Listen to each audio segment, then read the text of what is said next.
बच्चों, मुझे माफ़ कर देना। मैं जानता हूँ कि तुम कल से भूखे हो। मैं तुम्हारे लिए कुछ नहीं ला सका। मुझे जाना होगा बच्चों की माँ, मुझे जाना होगा बच्चों के भोजन लाने। क्या हो गया कि अगर आप बीमार हो गए? आपने हमेशा हमारी सारी ज़रूरतें पूरी की हैं। अब जब तक आप बीमार हैं भोजन मैं लाया करूँगी। बाहर तेज़ हवा है और बारिश भी बहुत है, आपसे नहीं होगा। एक माँ अपने बच्चों के लिए सब कर सकती है। बच्चों, अपने पापा का ख्याल रखना, मैं भोजन लाने जा रही हूँ। मम्मा, जल्दी आना, हम आपका इंतज़ार करेंगे। फिर मम्मा चिड़िया अपनी टोकरी उठाती है और बारिश में वो भोजन के लिए निकलती है। बारिश और हवा बहुत तेज थे।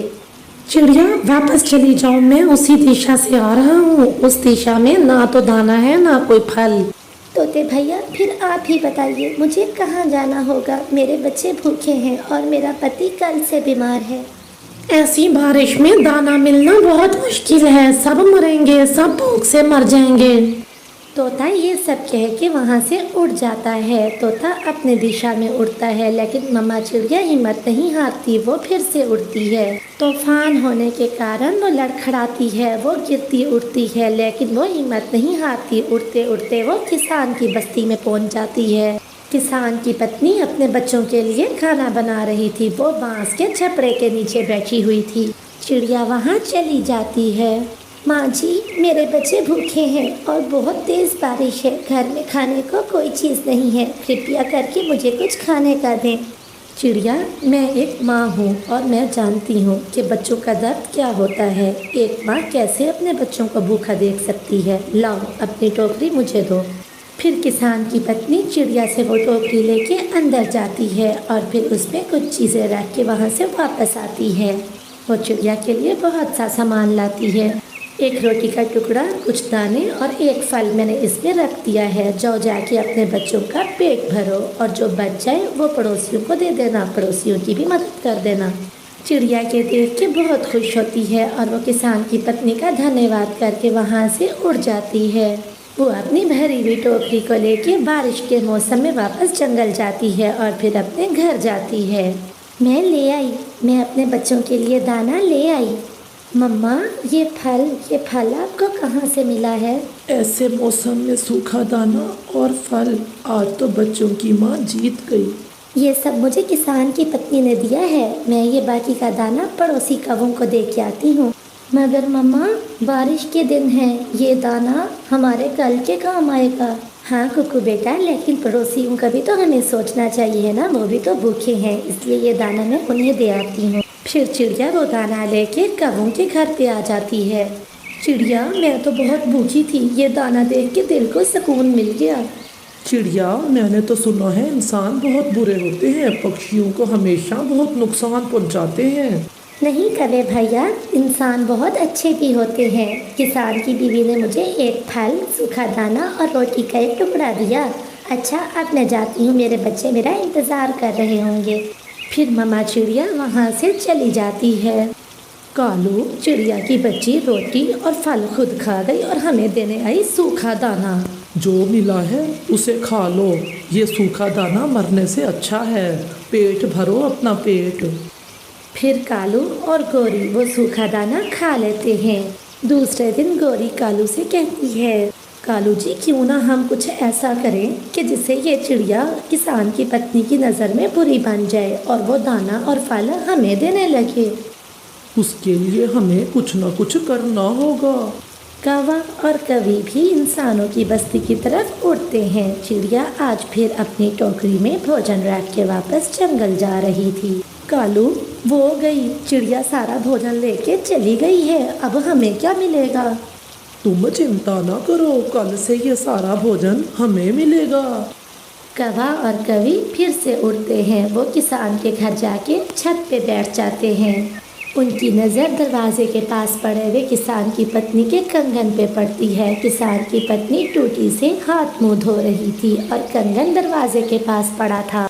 कालू कौवा चुपके से उड़ता है और किसान की पत्नी का वो कंगन उठा लेता है। फिर कौवे कंगन उठा के वापस घर पे आ जाते हैं। कालू कालू जी, अब बनेगी चिड़िया चोरनी और किसान की पत्नी उसको दाना तो क्या अपने घर के पास भी नहीं आने देगी। बच्चों की माँ, अब मौसम ठीक है और बारिश भी रुक गई है। कल से हम दोनों जाएंगे भोजन लेने। किसान की पत्नी मेरा बहुत ख्याल रखती है। अब हमें भोजन लेने के लिए मारे मारे फिरने की कोई ज़रूरत नहीं है। मेरा कंगन कहाँ गया? ये कैसे हो सकता है? अभी कुछ देर पहले तो मैंने यहीं पर ही रखा था। कौन चुरा के ले गया मेरा कंगन? किसान की पत्नी यूँ परेशान होकर अपना कंगन ढूंढने लग जाती है। शाम के बाद कौवा और कवि किसान की पत्नी के पास आते हैं। माँ जी, ये सोने का कंगन आपका है क्या? ये कंगन तो मेरा है, लेकिन ये तुम्हारे पास कहाँ से आया? मैं कब से इसे ढूंढ रही हूँ। वो है ना चोरनी चिड़िया, उठा के ले गई थी तुम्हारे घर से। ये मैंने देखा तो छीन के ले आई उससे। माँ जी, हम बहुत अच्छे कौवे हैं, हमसे बुरे काम नहीं देखे जाते। वो चिड़िया ऐसा भी कर सकती है, मैं सोच भी नहीं सकती थी। मैंने बारिश में उसकी मदद की, उसे दाना दिया, फल दिया, लेकिन उसने मेरे साथ ही ऐसा किया। उसने मुझे धोखा दिया। कल अगर वो यहाँ आए तो उसे भगा देना, लेकिन माँ जी उसके आगे मेरा नाम ना लेना। जैसी भी है तो पड़ोसन है वो मेरी। मैं उसे कोई बात नहीं करूँगी।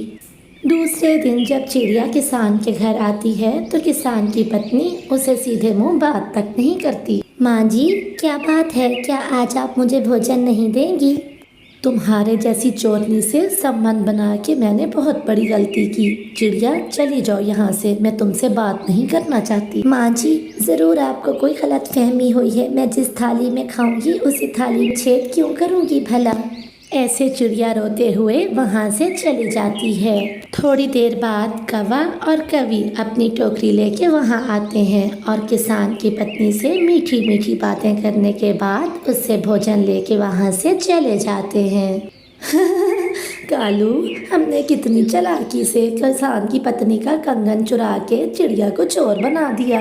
हाँ, और अब किसान की पत्नी हर रोज हमें ही भोजन दिया करेगी। मिट्ठू तोता पीछे के पेड़ पे बैठा अमरूद खा रहा था। वो सारी बात सुन लेता है। ये कौवे बहुत बुरे हैं, हमेशा दूसरों से जलते रहते हैं, लेकिन मुझे किसान की पत्नी को सारी बात बतानी होगी। फिर कौवा कबूतर और बुलबुल को लेके किसान की पत्नी के पास जाता है। फिर मिट्ठू तोता उसे सारी बात बताता है कि कैसे कौवों ने उसका कंगन चुराया और चिड़िया को उसके आगे चोर बना दिया। माँ जी, आप उस चिड़िया पे शक ना करें। वो चिड़िया तो बहुत दयालु चिड़िया है। उसने हमेशा मुश्किल में हम सब की मदद की है। मैंने बहुत बुरा किया जो उन कौवों की बातों में आके चिड़िया से नाराज़ हो गई।